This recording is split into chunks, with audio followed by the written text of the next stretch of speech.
पास रख लिया। उसी दिन माँ उनकी समझ गई कि यह लड़का आने वाले दिन में समाज के प्रति दया भाव रखेगा और ऐसा ऐसा काम करेगा कि इसको दुनिया पूजेगी। और उन्होंने करके देखा। उन्होंने ही कहा, विवेकानंद जी ने कहा, आप जैसे बच्चों के लिए कहा। और जब तक आप लक्ष्य को टारगेट नहीं करेंगे आप आगे नहीं बढ़ेंगे। लक्ष्य को टारगेट करना पड़ेगा। आपको जीवन में सोचना पड़ेगा कि हमको करना क्या है। हम कल कर लेंगे, परसों कर लेंगे, ये नहीं सोचना है। हमको क्या करना है ये आपको सोचना पड़ेगा। आपको लड़ना पड़ेगा और आप लड़ेंगे तो आप आगे बढ़ेंगे। ऐसे ऐसे उनके अच्छे अच्छे विचार हैं। उन्होंने अपने जीवन में बहुत 39 वर्ष के ही उम्र में अपने आप को दुनिया के सामने जैसे रखा। शिकागो शहर की जो बात कर रहे थे कि जो 1893 में अमेरिका में उन्होंने जो कहा, वह बहुत ही दुनिया में उस बात की चर्चा,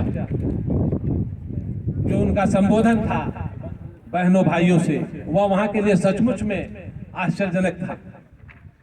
और उनकी जो प्रतिभा थी, जो विलक्षण प्रतिभा थी, जिसको देखकर कोई भी उनके ऊपर मुग्ध हो सकता था।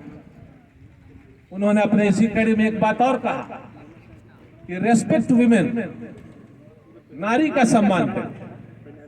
उनके जीवन का एक मूल उद्देश्य यह भी था कि नारी का सम्मान हर हाल में होना चाहिए और हर जगह होना चाहिए, हमेशा होना चाहिए। और इस पर तो एक बहुत ही रोचक कहानी भी है। जब वो अपना भाषण दे रहे थे, उस भाषण को बहुत सारे लोग सुन रहे थे। उसमें एक विदेशी महिला भी सुन रही थी। हुआ तो विदेशी महिला उनके पास मिलने के लिए आई और उनसे कहा कि आपका इतना अच्छा भाषण है, आपका इतना अच्छा बात है, आपका इतना अच्छा विचार है, आप इतने अच्छे हैं कि हमारे मन में एक विचार आता है कि हम आपके साथ हो लें, मैं आपसे विवाह करना चाहती हूं। उन्होंने पूछा, आखिर क्यों? हमें आपके जैसा ही संतान चाहिए, इसलिए हम आपसे विवाह करें। उनका बहुत सीधा सीधा जवाब था कि अगर आपको हमारे जैसे संतान की जरूरत है तो फिर आप मुझे अपना बेटा मान लो, मैं आपका संतान हो गया। यह था उनका महिला के प्रति, नारी के प्रति सम्मान।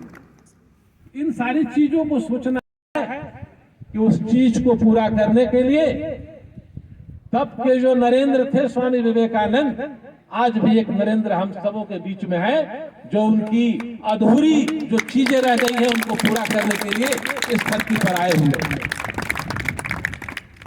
तो हम सभी लोग आज के इस जन्म दिवस पर तब सार्थक होगा उनका जन्म दिवस जब हम उनके बताए मार्ग पर चलने का संकल्प लेंगे।